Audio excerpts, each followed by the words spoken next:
8. 1 de julio de 1905, Bermud, vía Damna, Estrecho de Magallanes.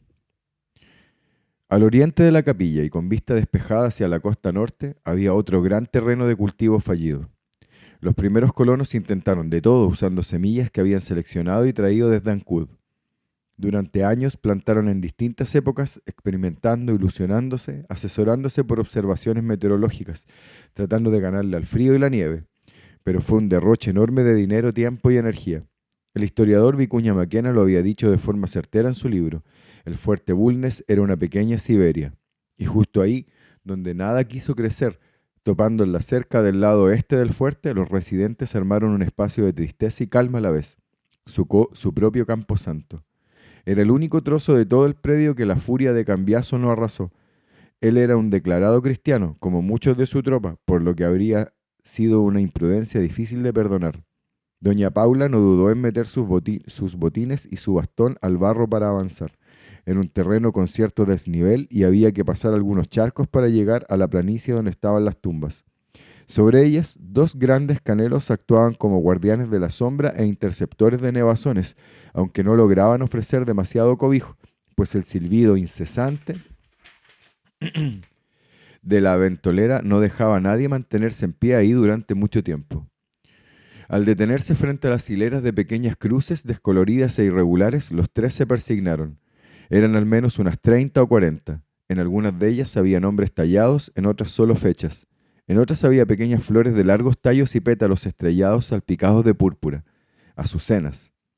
Podían apreciarse algunos objetos colgando de los trozos de madera, un reloj de cadenilla, un zapato de tacón, un botón de cobre, una cinta de seda, un camafeo, un monóculo. Desteñidas y quebrajadas de reliquias de sus dueños que se habían transformado en talismanes, recordatorios fuertemente simbólicos de todos aquellos expulsados y rechazados que encontraron en ese fin del mundo un refugio frágil, pero refugio después de todo. Al correrse la voz de que la gobernación no habría intento de recuperar el fuerte después del reporte de la Armada y que además habían quedado ahí un hombre delirante y una niña poseída, es cuando empezó realmente a correr el nombre de Vía Damna. Ya era costumbre abandonar infecciosos en lugares desolados, pero desde 1852 este lugar se convirtió en la esquina oficial del Estrecho de Magallanes para que los buques de carga o pasajeros se liberaran de sus indeseados, virulentos, alienados, polizones. Cuando nosotros llegamos, había 3 arrojados tratando de sobrevivir entre las ruinas. En 4 décadas hemos recibido a más de 70 marginados de todo tipo. La mayoría descansa aquí. Entonces Liam alzó su brazo y pidió a la baronesa que se fijase en las filas del fondo. Se acercaron. Parecían ser las más antiguas del cementerio. Apuntó al grupo de la esquina norte. Eran 8 cruces medianas, perfectamente iguales, con el mismo trazo en los tallados. No podía ser coincidencia. Euclides Cifuentes apuntó a la primera tumba alzando la voz para competir con el viento. Paula observaba atentamente mientras intentaba sujetar el pañuelo en su cabeza. Él se fue moviendo hacia las restantes, señalando una a una. Perpetua Díaz, Louis Marchesset, Jane Campbell, John Campbell, Ana Carmen Sanz, Carlos Sanz, Dominique Rudy. La ex carmelita asintió suavemente. Me alegro de que al menos la Armada les diera santa sepultura. Eso es medianamente cierto, dijo el hermano Tadeo. La brigada del oficial Hudson enterró los cuerpos amortajados cuando los encontró, sí, pero las tumbas ya estaban dispuestas desde antes. Dio unos pasos hacia adelante, se inclinó y tocó la cruz de Perpetua Díaz con su dedo índice. ¿Reconoce el trazo del doctor? Sorprendida se inclinó y también y buscó similitudes. Aunque escribir con lápiz de carbón de leña no se comparaba a tallar madera, sí había coincidencias clarísimas en los recovecos de las letras P, D y Z. Eran sin duda el puño de Matthäus Kleist. Preparar fosas con antelación es la pérdida de toda esperanza, comentó Paula, sombría. No juzgo el pesimismo del doctor, creo comprenderlo, pero la esperanza sí, pero no la dignidad, le aseguró el hermano Liam, pues siguieron a Hakai poco después. Paula demoró un segundo en entender, no pestañeó. ¿Cometieron suicidio? ¿Todos? Voluntario y consentido, complementó el hermano Tadeu, con un tono suave para confortarla, la mejor solución que creyeron hallar. Desde que se enteraron de la toma del poblado de Punta Arenas por soldados amotinados, gracias a la llegada intempestiva al fuerte de una enfermera española, Greta Alcázar, quien había alcanzado a huir, el clima se enrareció. Algunos de los convalecientes, entre ellos un par de militares de bajo rango, dejaron el fuerte para unirse a la causa de Cambiaso. Para Hakai, quienes en esas fechas ya llevaban días en agonía, era evidente que los Shawaleanc arrasarían con el fuerte Bulnes en cualquier momento, pero el doctor Kleist se resistía a creerlo.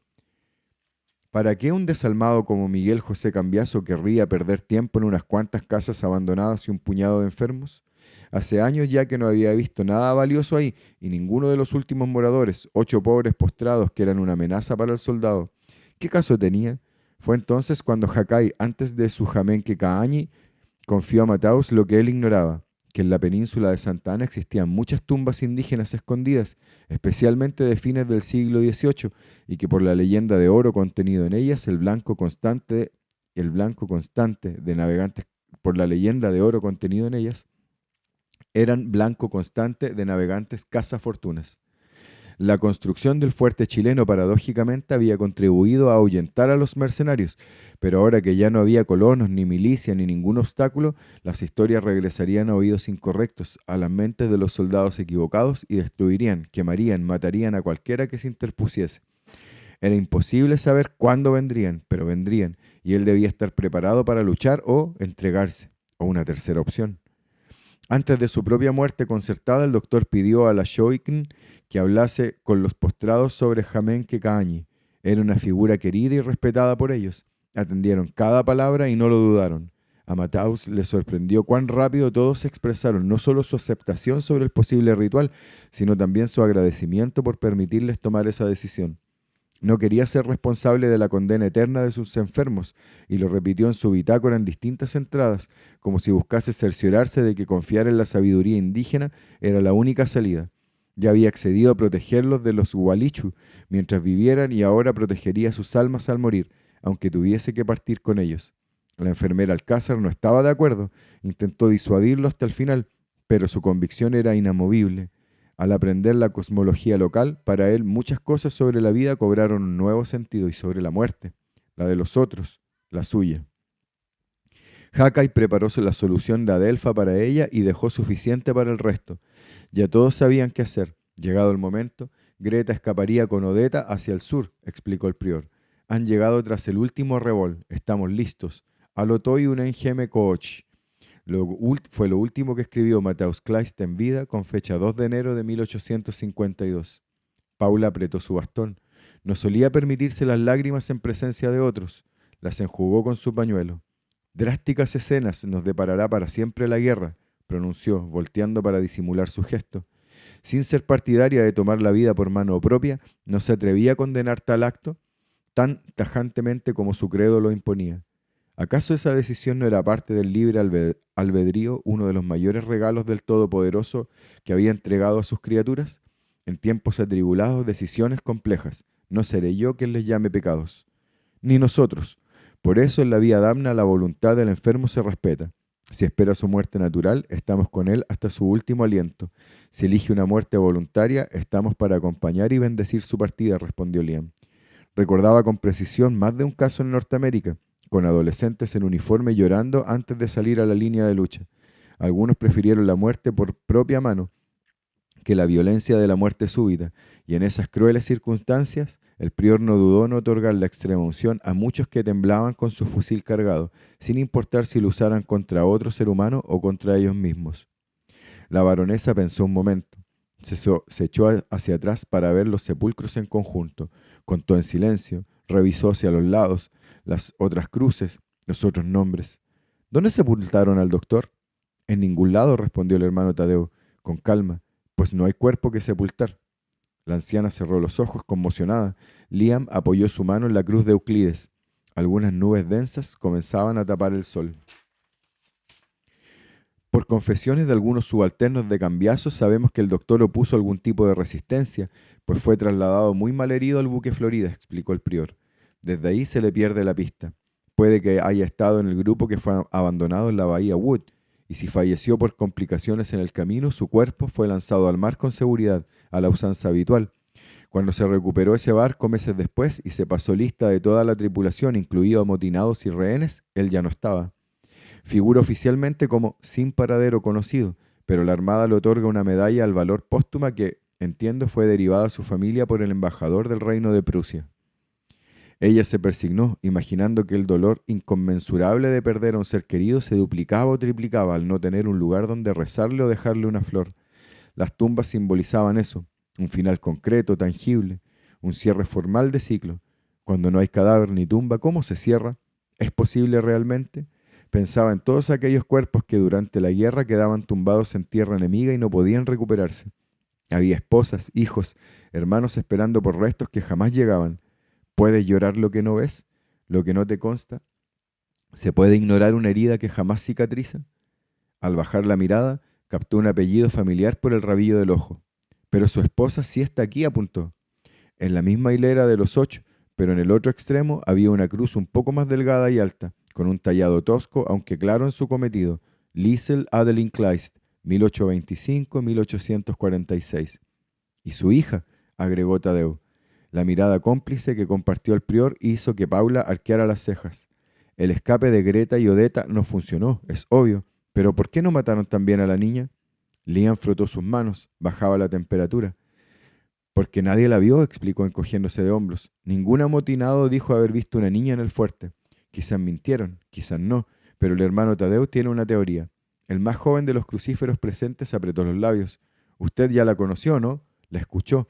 Bastián dice que está poseída por demonios. Yo creo que Odetta estuvo presente en el jamenque cañi de los postrados y bueno, de alguna manera, no sé cómo, pero de alguna forma, Paula llenó los vacíos. ¿Piensa que de verdad esas almas abandonaron sus cuerpos y tomaron el de Odetta?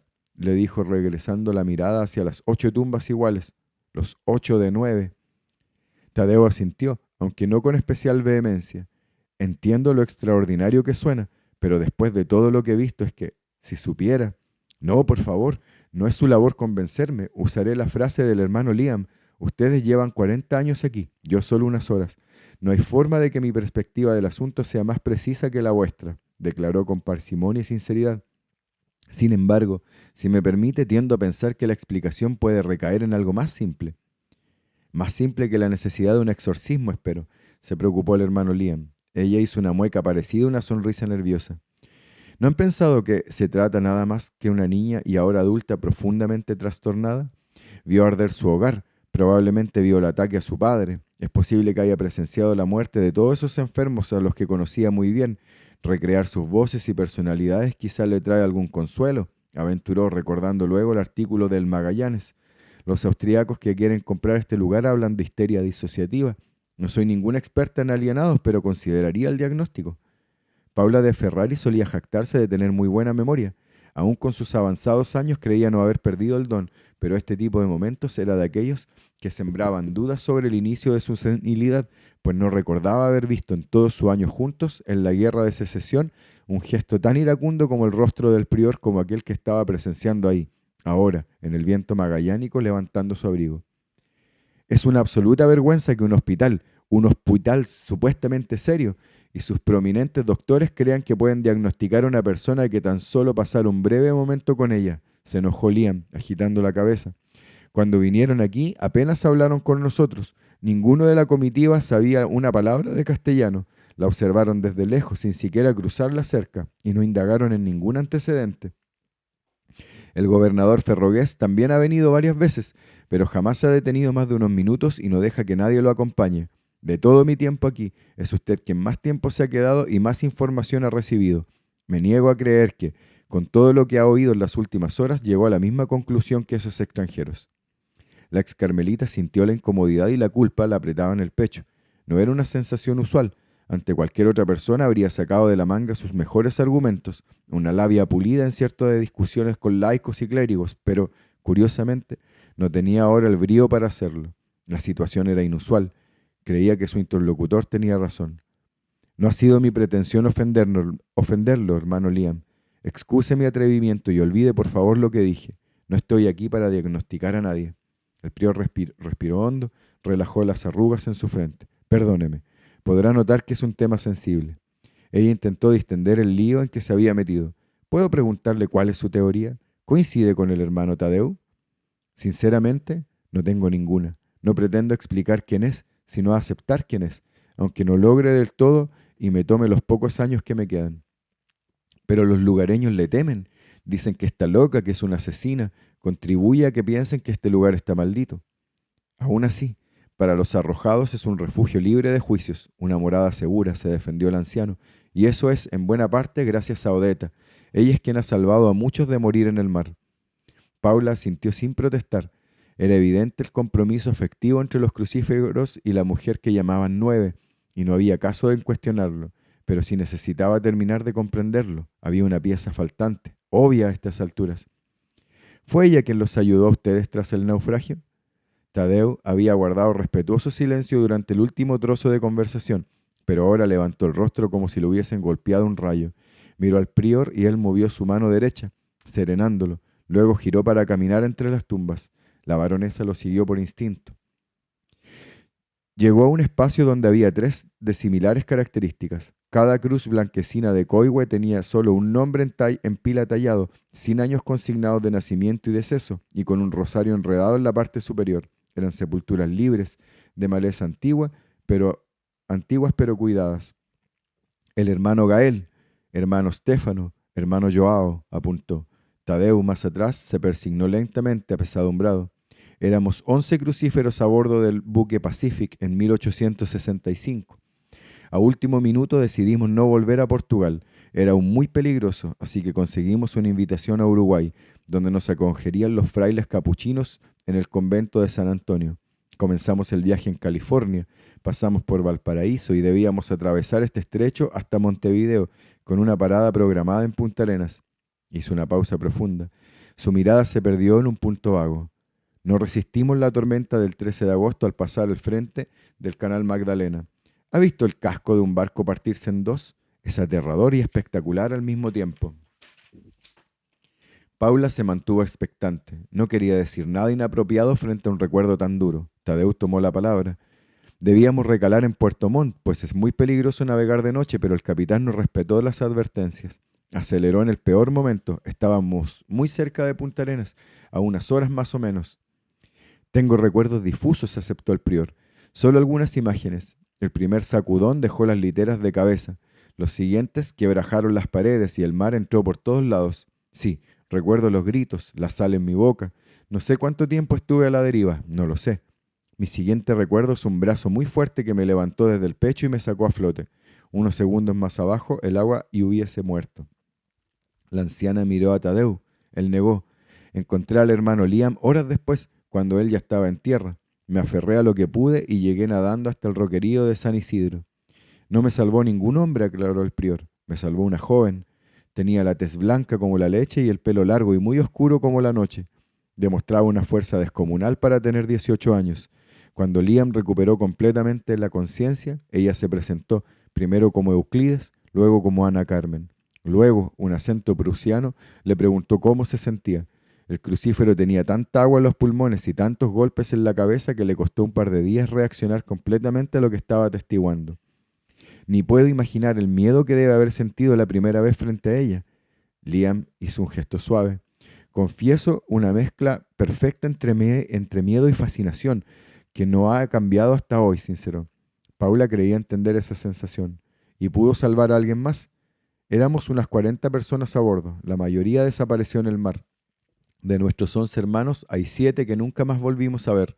Del resto solo recuperamos 3 cuerpos, y sobrevivimos también 3, el hermano Tadeu, yo y Bastián. La anciana se sobresaltó. Bastián. Había olvidado completamente que él era parte de la ecuación.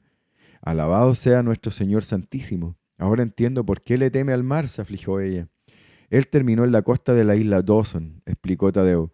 Una goleta lobera lo encontró y lo llevó a Punta Arenas. Pensó que había sido el único superviviente. Nos reencontramos varios meses después, gracias a que el capitán de un bergantín lo llegó contando al muelle que había visto a lo lejos a 2 frailes en la vía Damna. El anciano trató de sonreír.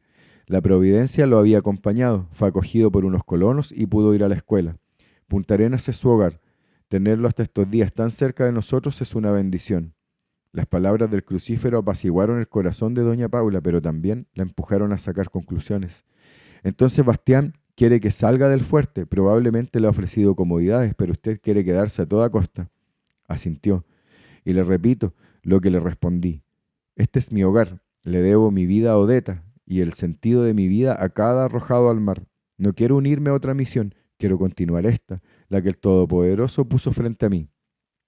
La baronesa no solo podía comprender a un hombre de principios, tendía a admirarlo. Imagino que Bastián lleva muchos años persuadiéndolo, al menos es un hombre tenaz.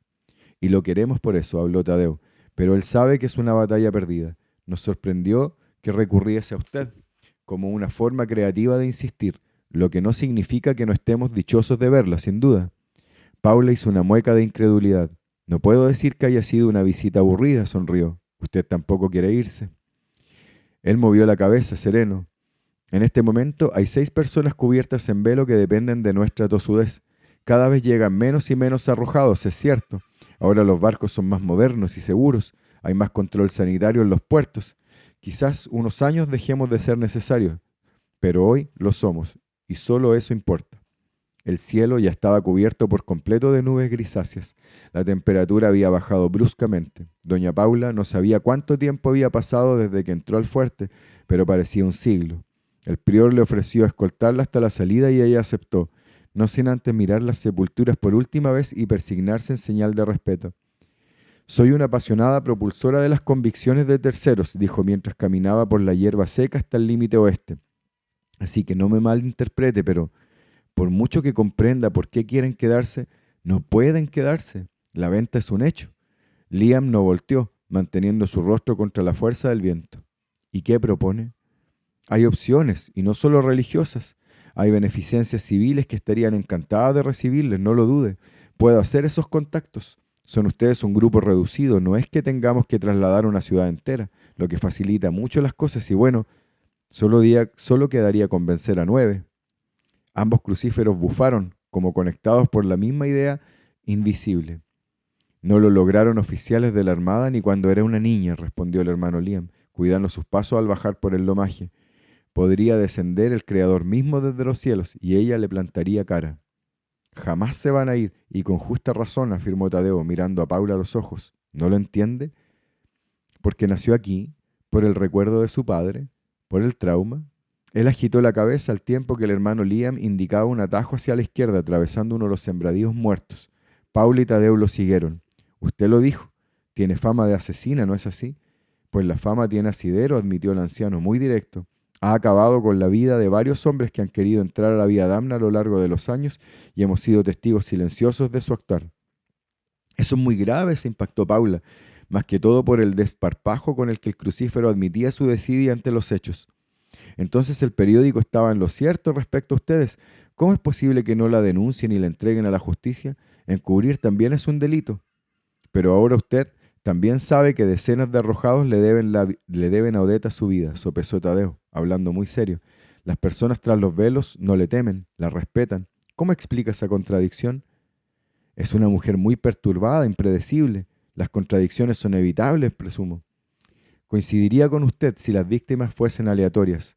Entre los muertos no hay ni habrá mercantes de víveres, ni cazadores de lobos marinos, tampoco enfermos, puedo asegurárselo, ni misioneros religiosos, razón por la que Sor Paula es su mejor denominación aquí, si no quiere correr riesgos.